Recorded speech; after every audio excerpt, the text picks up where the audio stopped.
কি বলবো, সব কিছু তো 103 জনই বলে দিল। আমার নির্বাচনে একটু আমি ব্যক্তিগত ভয় পেয়ে গিয়েছি যে আমাদের সাবেক সেক্রেটারি যেভাবে আলোচনা করেছে তার 103টা ভোট তার ব্যাগ, তাহলে 103টা ভোট পানি 206টা ভোট তাদের কি হবে আমাদের, কেন নির্বাচনে দাঁড়ালাম? নির্বাচনের আগ থেকে তার চলাফেরায় হয়তো 103 জনের কিছু কিছু জিনিস তাদের কাছে খারাপ লাগছে, তাদের নেতৃত্ব একা একাই সব কিছু করে যতদূর আমরা শুনেছি।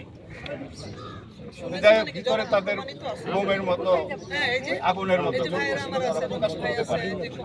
আজকে দেখেন, এই যে আমাদের রমিজ ভাই একজন সিনিয়র শিল্পী, একজন প্রডিউসার, সে অভিনয় করে, তার 2টা কিডনি ড্যামেজ, মাঝখানে হাসপাতাল ভর্তি ছিলেন। যে লোকটা টিফনের পিছিয়ে ঘুরতে ঘুরতে জুতার ক্ষয় হয়ে গেছে, এর আগে কেস করছিল, এই লোকটাও টাকা ইনভেস্ট করছিল 50,000 টাকা তার পক্ষে।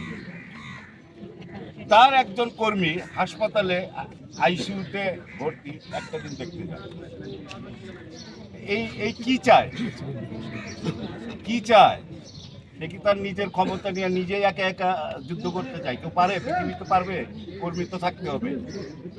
এই কর্মীগুলো আজকে যে কথা শুনলাম যে তারা পারতেছে না যে মুখ দিয়ে প্রকাশ করতে, যে সে যে কত হেয়পূর্ণ কথা আমাদের রানিং কমিটির বলতেছে, যেটা আমাদের সংবিধানে আছে, তার সদস্য পদ আমরা বাদ করে দিতে পারি যদি আমরা মনে করি। সে কি পাইছে এগুলা? সে নির্বাচনের দিন সকালবেলা রেজাল্টের সময় সে আমার শ্রদ্ধেয় প্রেসিডেন্ট, আমার শ্রদ্ধেয় সেক্রেটারির গলায় মালা পরিয়েছে, যেটা বিগত 10 থেকে 15 বছরের মধ্যে ইন্ডাস্ট্রিতে হয়নি।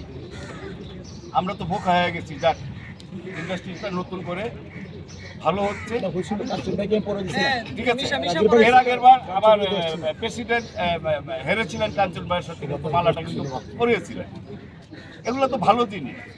আর আজকে সে কি করলো, কোর্টে রিট করে নির্বাচন নাকি ভালো হয়নি, সে কিন্তু কেস কাবারির মধ্যে আবার চলে যাচ্ছে। এখন কি হইলো, তোমার 103 জন এখন তো তোমাকে চাচ্ছে না। আমি আপনাদের মাধ্যমে জানিয়ে দিচ্ছি ওকে বেশি বাড়াবাড়ি যেন সে না করে। আমরা ভদ্রলোকের সন্তান, এখানে 21 জন আমরা পাস করেছি, সম্পূর্ণ শিল্পী ভদ্রলোক। ভদ্রলোক ছাড়া শিল্পী হওয়া যায় না। শিল্পী হলো কাদামাটির গড়া। আমরা কিন্তু ওই ইঞ্জিনিয়ার, পুলিশ, বড় অফিসার, বড় কিছু শিল্পী হয়েছে। 2 কোটি মানুষের মধ্যে একটা শিল্পীকে কিন্তু বের করে যাবে, নেওয়া যাবে যে উনি শিল্পী। শিল্পী কিন্তু এত সহজ ভাবেন না আপনি। আর আপনি মুখোশধারী শিল্পী হইন না, বলে দিলাম। ভালো যেটা করছেন, ভুল স্বীকার করে আমাদের মাঝে চলে আসেন। আমরা ওয়েলকাম জানাই আপনাকে, যে আপনি আমাদের সাবেক সেক্রেটারি থাকেন। সামনে পরবর্তী আবার নির্বাচন করেন, যদি আপনি পাস করেন আপনাকে জয়ের মালা আমরা পরাবো। ঝগড়া বিবাদ বাদ দেন। সবাইকে ধন্যবাদ জানিয়ে আমি আমার বক্তব্য শেষ করি।